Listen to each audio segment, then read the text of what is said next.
Hello, Aquarius. Welcome to your weekly reading. Your spiritual advice here is coming out for the love portion. So I'm going to talk about this first, okay? We have here the High Priestess. And the High Priestess is almost like looking at a looking at a situation from a space of higher wisdom, tolerance, as well as intuition. So this is a card about a revelation. She's unveiling something. She's coming across some information and she's using her intuition as a guide to tell her what to do. And she needs to also always listen to her intuition. When it comes to this deck, this is an image of somebody that has a lot of wisdom, has a lot of insights into human characters, and it's also somebody that is a little bit on the colder end. They're hard to reach, they're hard to read. People don't immediately recognize what it is that you're trying to say, what it is that you're trying to communicate, or what it is that you're thinking. So a lot of the times they have trouble reading you. They have trouble understanding your intentions. And I feel like this is a week for you to be very careful about your communication with significant others, with your crush, with your love interest, mainly because that veil is covered. So it's like they might not, you might think that you're making a joke, but they might not think so. And as a result of it, they might get offended, they might get hurt. And it leads here to this situation, the Five of Swords, where harsh words are being exchanged, where there is conflict, where there is argument, where two people cannot see eye to eye. This is the energy of your partner or your love interest.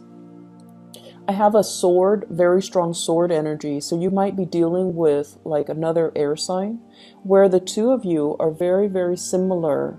However, the communication itself, and because, you know, if it's, I feel like it's not so much the actual communication, but it's more the intentions behind it. They don't really know your intentions, or the two of you are at a point where the communication is not flowing really well. One person says this, but they're only revealing half of the story, and then the other person misinterprets and thinks it's something else. So coordinating expectations for one another, that's going to be a huge problem. And it's really important for you both to spell things out. So I feel like you're in a situation where there is a lot of tension. It could be sexual in nature. That's what I'm feeling, because this woman, she's so detached. And if your partner or your love interest feels that you're withdrawing or you are detaching, it's going to lead to this where they feel like, you know, they're operating from a space where they pick fights. The two of you bicker a lot more, or they might say, like, make offhanded remarks to kind of get a rise out of you, to kind of get something going, mainly because they don't know how you feel, and they might have to revert or resort to this type of tactic just to get an emotional response out of you. What I do feel, though, for those in committed relationships, you are going to be able to sail away from this, okay? This is a card about overcoming difficulties when it comes to hurtful things, when it comes to communication, when it comes overall to relinquishing and letting go of the pains from our past so that we can move away from that and come to a calmer state of mind, to a calmer state of communication. So for those of you in committed relationships, if there has been bickering, you're going to overcome it, and you're going to reach a space of stability. You're going to be reaching this space where the two of you solidify your relationship. This is the card about the Hierophant, and it usually denotes, you know, a commitment, a situation where the other person is going to be more understanding. They're going to be more stable. They're going to be a lot more dependable. Okay, so this is a card of Taurus. For those of you dealing with Taurian energy, they're going to be there for you. And I feel it's as if these two cards, major arcana cards, you might be dealing, I'm getting a very strong Virgo, a very strong Pisces, as well as Taurian energy here with both of these cards. And so if you're dealing with those signs, I do feel like, you know, this is a really good match here. the High Priestess and the Hierophant, you and your partner have a lot of things going on. So if you're like this, you have many, many people at your door. You have a lot of projects that you're working on. And this person, they might be very intelligent. They are handling, you know, like really important. I feel like the word I'm getting is classified information, classified documents. Okay. This is also a card of a student, somebody who's in school, somebody who's learning, somebody who's also a teacher, and somebody who is coaching, teaching, mentoring. So the two of you, I feel, is you're both advancing and you both are learning. But because both of these cards show up and the vibe is so similar, I feel like you're dealing with somebody who is incredibly, incredibly stubborn. Okay, they might not be a fixed sign like the Leos, Taurus, another Aquarius, or what's the last, the Scorpio people. However, one person wants to be the teacher and the other, and expects the other person to learn. So it could be them wanting to, you know, play the role of a teacher. And so I feel like if there has been a lot of conflict, it's because of ego clashes. And you know, you are a very independent sign. You're very independent when it comes to your ideas. You don't like other people to impose their ideas on you or their ideologies on you. And so you might be butting heads with them. And so this is the week where I see your energy kind of softening up, where you're unveiling yourself. You're being a lot more receptive to the way that this person shows love and shows affection. And I feel like a lot of it, the catalyst that allows the two of you to do that is the Ace of Swords. This is truth, communication, revealing how you really feel and allowing the other person to kind of be themselves. If they feel like they want to, you know, be the teacher in the relationship, if they feel like they have a lot of insights, a lot of things that they can offer you, maybe there is some truth to that. So maybe, you know, letting them talk, maybe just letting them be, maybe giving them space, and maybe just having that breakthrough in communication so that the two of you can share. And really, I see a major thing here about you needing to communicate from the heart, needing to as well not be so harsh with communication, so toning it down a little bit. And they're saying baby talk, and I know that sounds so weird for an Aquarius, I can't even imagine, but they're saying like baby talk, okay, with the sword energy.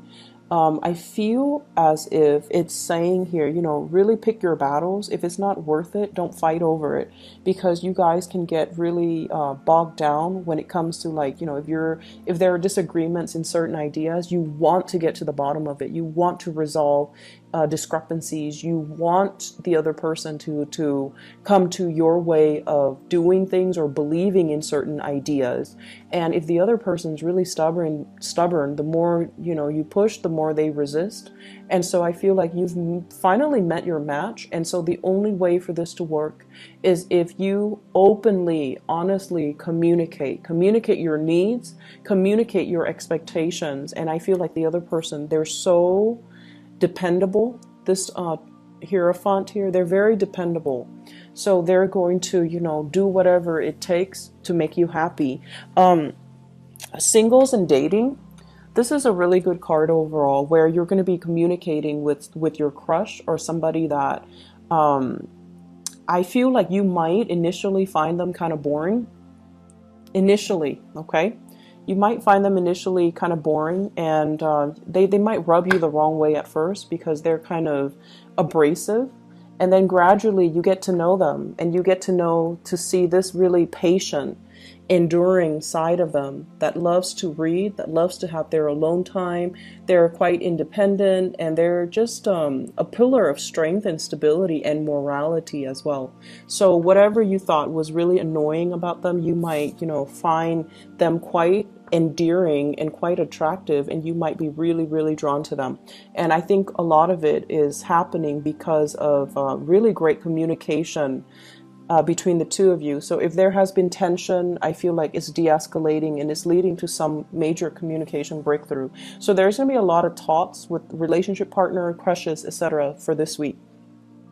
Really take the time to kind of open yourself up, because if it's just mental energy, that doesn't really lead to anything. So make sure, you speak from the heart chakra to talk about your dreams, your wishes, your desires, your expectation for the other person, what it is that you really want out of a partner, okay?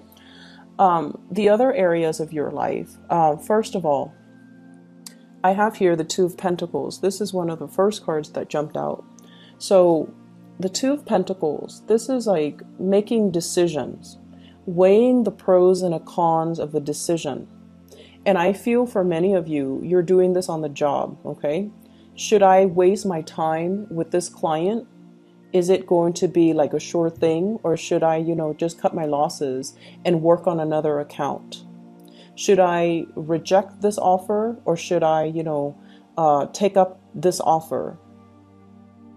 So I feel as if many of you are at a job where you are the one that gets to decide, and whatever you decide on is almost like very, very big, and it could affect somebody's livelihood. So you're making really, really difficult decisions.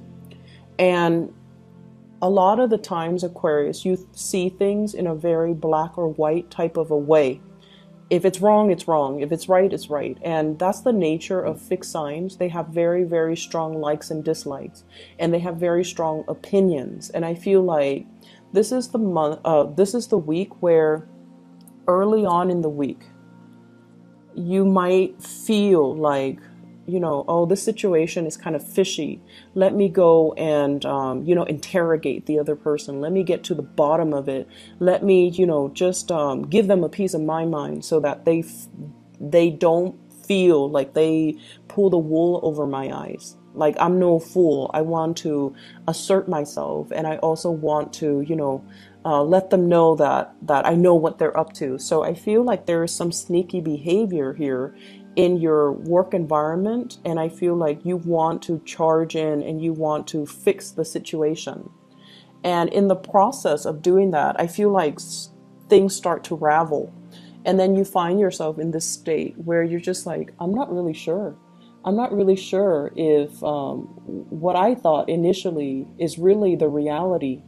And so you have to go back and redo, and you have to ask for more information. You have to elicit more concrete details from somebody.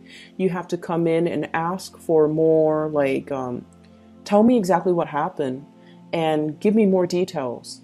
How did you feel? What exactly happened after that? So getting things in chronological order. So I feel like what you thought is definitely not, it's not that it's not the reality, but it might not be the right thing. And so you find yourself in a space where you are confused. You feel like you can't really make a decision and you need more information. And so you ask for information and then you kind of weigh it out. And I feel like for many of you, it's a very deep, emotional type of a decision that can really affect, not only your finances, but also your emotional state. And I feel like for some of you, this is a situation where you are deciding the fate of somebody. So you have some big responsibilities coming in. I also feel as well, somebody is giving you some options. Somebody's giving you some choices. Do you want to do this or do you want to do that? And none of these choices are like, ideal. And so the advice here is for you to ask more questions. Ask them to clarify. And think fast on your toes and ask them, okay, if I do this, what does that entail? 5 months down the line, what does that entail? So really if you're not ready to have this conversation, wait it out. Just tell them, I have a lot on my plate right now. Can we do this tomorrow? And then when you go home, plan out your course of action, plan out the questions that you're going to be asking, because I feel like there's some major decisions to be had about your future. and or somebody else's future, and it's big decisions, and it needs to be, you know, weighed out very, very thoroughly and very carefully. And so because it seems like, you know, if you're seeing things like in a very binary way, like yes or no, right or wrong, black or white, do I like it or don't I like it, it's not going to be enough. There are a lot of nuances here, and you have to be very careful about how you handle it.